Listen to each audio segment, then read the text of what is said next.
The Haranir, or the Haranir. I don't know what you call them, but we haven't seen a lot of them. They were very exciting, you know, early on. People got a data mined them. We are like, oh, what is this trolley-looking race? Night Elf Troll crossover. Maybe they're the missing link, who knows? But we haven't seen a lot of them since we got the whole introduction quest line to them. Yeah, you could do some dailies with them, but really their story hasn't been fleshed out that well. Zaxxas here with a very nice hidden roots, the Haranir's Thorn Gardens, and Briarhorn clues. Let's see with this Haranir lore here that we've been missing from Zaxxas. What do the thorn-covered huts of the Haranir, the twisting roots of No, Khazalgar, and a mysterious baby Triceratops pet have in common?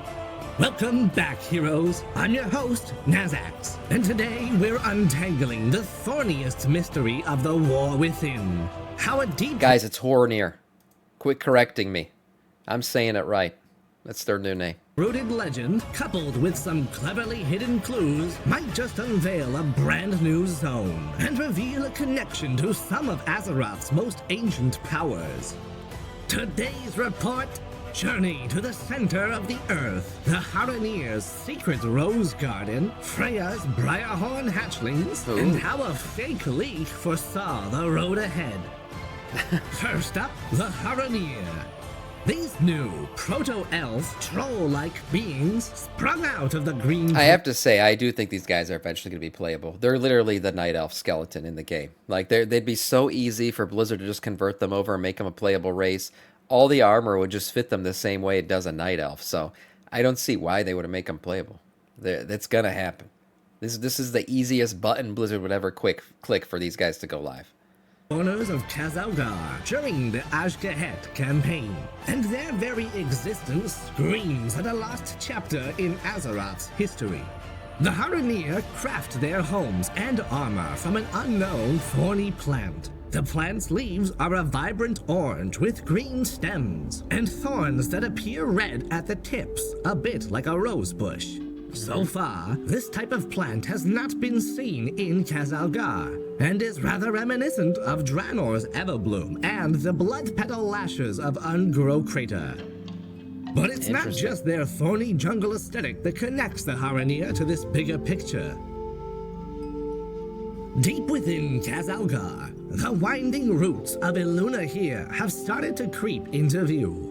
Legend states that long ago, Titan Keeper Freya... By the way, I don't think he's over-reading this or overextending into it. The whole roots thing has been something that the old gods have spoken of for years.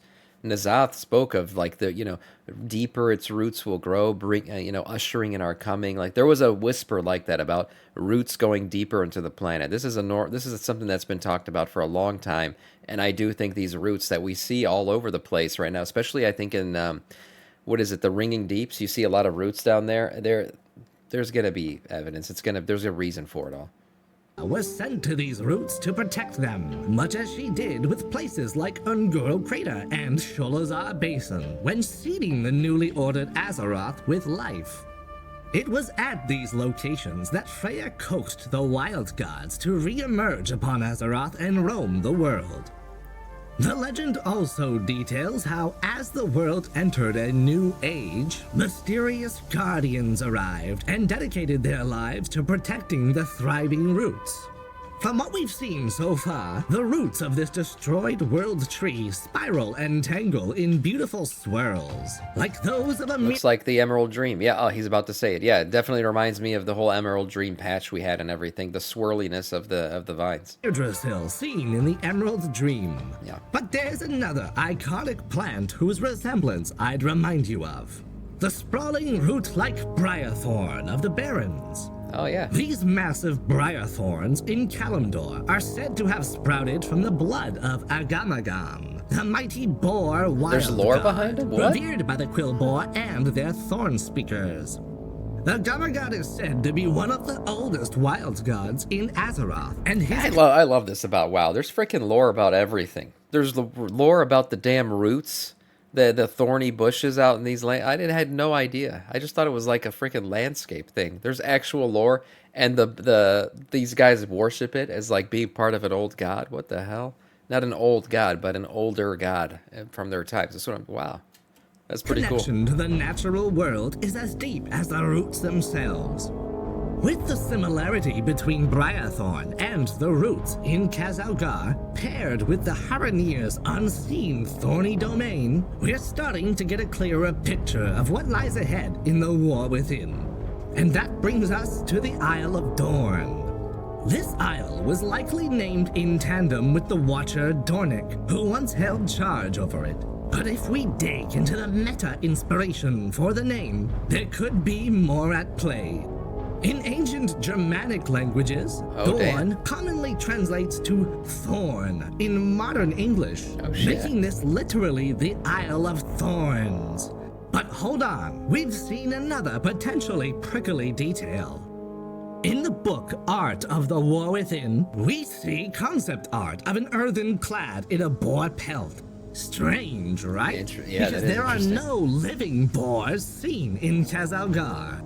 What if these boars could be hiding in a yet-to-be-discovered zone? A place... I definitely think the Haranir, all right, if you want to say that name incorrectly, it's going to be a new patch. Like, there's going to be a completely new, maybe a zone opens up, or we find a little hidden city for them or something. But there's no way we're done with these guys. Their intro quest line was so short. Their part in the story was so short. And they literally had a part in the cinematic. So they're going to be important. And I do think we're going to get a patch that specifically focuses on them. A Rootlands patch. Oh, yeah, maybe. Heritage intertwines with the legacy of Agamagan himself. And what if I told you that Blizzard might have already given us a glimpse? That's right. The name Rootlands was data mined. Oh, my God. I forgot about that, Codicia. You're right. That name was data mined, but we didn't know what it was for. Yes, the Rootlands patch will probably be for them. That's totally true. Found lands back in Dragonflight in the form of a seemingly harmless pet. Introducing the Briarhorn hatchling. What is this? This little stone triceratops popped up in the time rifts added in patch 10.1.5 of Dragonflight. Being sold by the vendor for the Titan Utopia timeline. Damn, look at that, man. We had a freaking hint at this expansion from all the way back then. What the hell? While he might look like a cute, irrelevant creature at first, there's more to him than meets the eye. You see, this green-leafed version was but one coloration of 4 variations created for the game. Oh, I see the red one down there in the corner behind the chat box. Oh, damn. With the other 3 being entirely unused. Besides the Briarhorn hatchling used in-game, here we can see another shade of teal green, a yellower green, and a striking orange-leafed one. Yeah. Now, some of you may recognize these Briarhorns from the fake Avaloran leak that preceded the War Within's announcement back in October 2023. That's right. When I crafted these images, I based the adult Briarhorn from the Everward on the already existing Briarhorn hatchling in the game. Yeah, if you guys don't know, Zaxxas is the one who made those freaking leaks. And the entire community, including myself, reported on him as probably being true. And he got us. Why, you ask? Well, given that these were added in a patch about time travel, I believe that the Briarhorn and a handful of other items sold or dropped during the Time Rift events were indeed in-game teases and clues to what was coming in 11.0 and beyond. And here's where things get even more interesting. The Briarhorn hatchling, a baby stone direhorn, is probably just the miniature version of something much larger that we'll see in upcoming content. Yeah, I agree. But what exactly might that be, and how does it tie into the roots, the Haranir, and the next zone of the War Within? Let's take a moment to remember Torcali, the Zandalari direhorn Loa, who is the great mother of all direhorns. Going by such titles as the Moving Mountain, the Wandering Bulwark, and the Loa of Wanderers. Oh. Torcali is also known as a Loa of Bounty and Harvest, sharing a widespread connection with the wilds of Azeroth. She is a Loa that has no temple, for the wilderness itself is her place of worship. And now the thing about the Loa and everything else, we know that the Haranir most likely are some kind of troll-based race. Right? They're either like an evolution of the trolls, between what became the Night Elves and what were the trolls, or there's something else. They don't have necessarily Loa. We haven't gotten delved into like their religious beliefs yet. We know that they're very much in touch with the roots and the lands, and they care a lot about that stuff. That's for sure. But in terms of Loa, I wonder if eventually we're going to see something about their, maybe their deities, and maybe they do have a connection to Loa, much like the trolls do.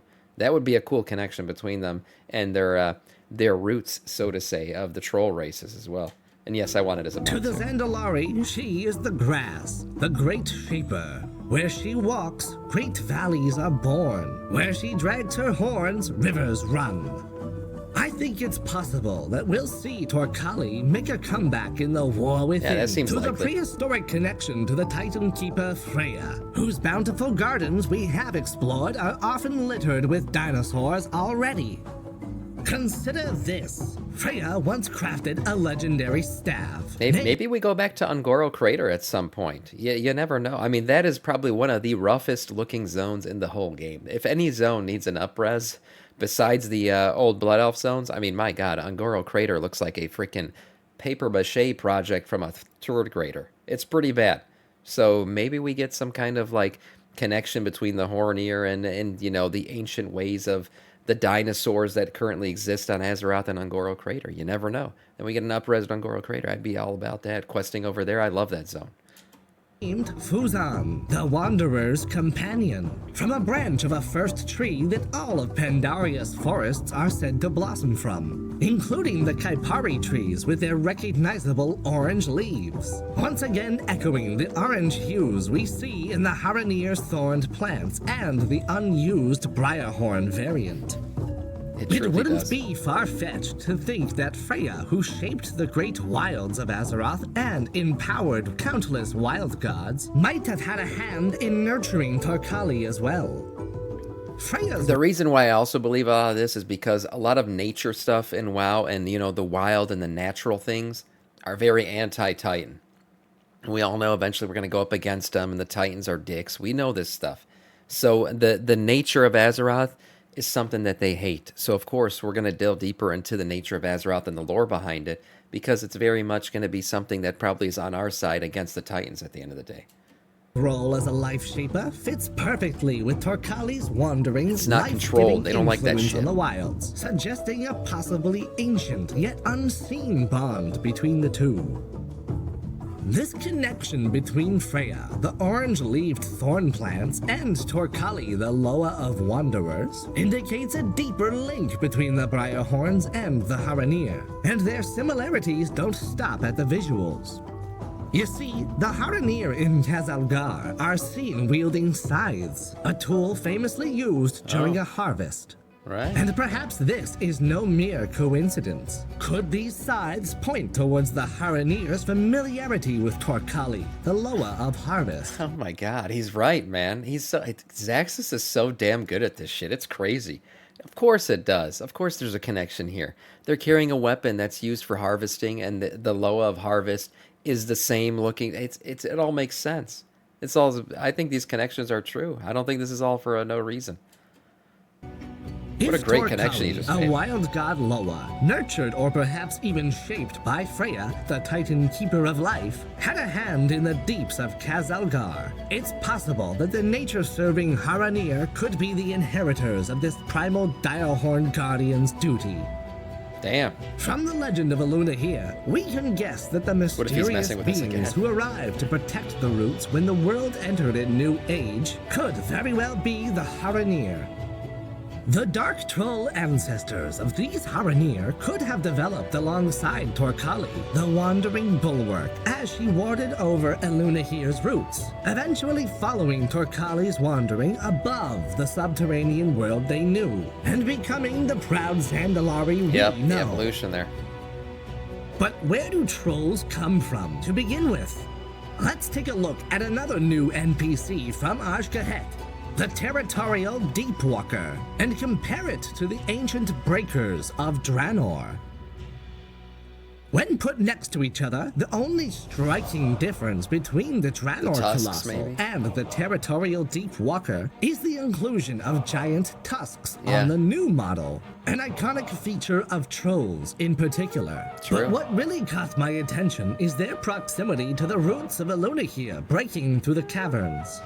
Could these Deep Walkers be performing a role similar to what Agrimar intended for the Breakers on Draenor?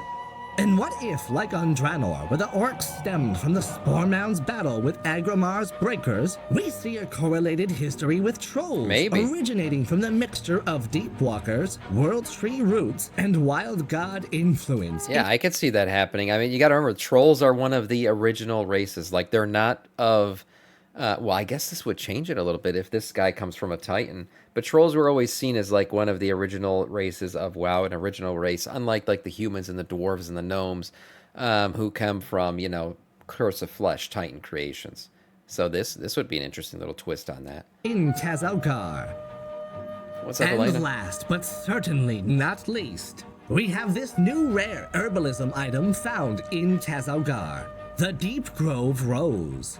Rose bushes are known for their thorny stems, Right. appearing reddish at the tips, just like the thorns on the gear and huts of the Haranir. And the yellow flavor text for this item reads, quote, "You suspect it will be a while before you find a fully grown Deepgrove Rose again."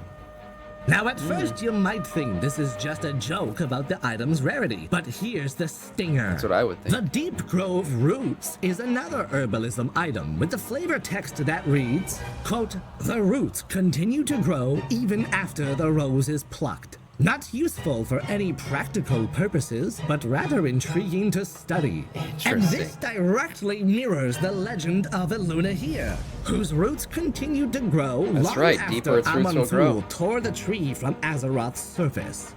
Folks, these items are clearly clues Damn. planted by Blizzard, teasing a future zone where we will indeed find more fully grown roses and the roots of Elun'Ahir. So, we've established how Briar is a form of thorn plant, including roses. And when we pair this naming scheme with the matching visuals of the orange Briarhorn hatchling, the Haranir's right, man. thorny mystery plants, and He's freaking the right. Deepgrove Rose, we can speculate that we will indeed venture into a new zone during the War Within that is occupied by these primal stone guardians, Yes. and the mystical Haranir beside them. He freaking did it. Zaxxas did it again. He just found out what the next patch will be. Now, whether it's the immediate patch coming up or one after, because I do think we're going to get some kind of maybe Azkahet patch too, because I feel like that zone is very small and there's going to be something else that opens up eventually. Some old god-related zone maybe. But yeah, I think we will get some kind of Rootlands, or as he's calling it here, Deepgrove. I think that's a good bet. Also, a goblin patch maybe. Maybe we finally see their city undermine. Who knows? These are all like, you know, a group of patches that we've been all speculating we could eventually see. But this, all the evidence he has, man, he put it together very nicely. Imagine this, a new lush underground zone with the bramble and tangle of Elun'Ahir's roots. Maybe it's called the Deepgrove or the Briarward. Right, S4. This new addition to the subterranean world that we've been exploring could capitalize on the rich inspirations Thank that you. Blizzard drew from decades ago with Ungoro Crater. Journey to Yeah, the could you imagine the rock mounts we get out of this thing? I agree. Give me rock mounts or give me death. Yes, I would love some rock dino mounts. center of the earth and the land of the lost. These iconic pictures from the middle to late 20th century feature expeditions of explorers finding themselves in altogether mysterious lands, both craterous and cavernous, filled with a plethora of prehistoric beasts, critters, and peoples. In 1959's Journey to the Center of the Earth, the characters even find a subterranean ocean like the one in Hadalfall, Ooh. prehistoric dimetrodons like the ones in Azeroth, fungal landscapes, and Damn. crystalline passageways. To top it off, we already know that You guys only might think like he's going way off by talking about other pieces of Journey to the Center of the Earth and other pieces of media, but he's not. We've seen before many times that Blizzard takes inspiration from other medias. We've seen it from, obviously, there's Lord of the Rings and things like that, very much fantasy-based stuff. But even the old gods is from Lovecraftian lore. There's plenty of outside lore that Blizzard loves to bring into the game, and I don't see why this wouldn't be another one. Guro and Sholazar Basin have directly referenced the Land of the Lost series with names of characters. Yeah, and they do this all the quest time. objectives. Look at those names. This new zone Tell me it's could not be a related. place reminiscent of the ancient crystal caves of Unguro Crater and the creeping nightmares of Wailing Taverns. Imagine weaving your way through colossal thorn jungles where towering Briarhorns This would be cool. graze, and the Haranir guard their sacred rose gardens.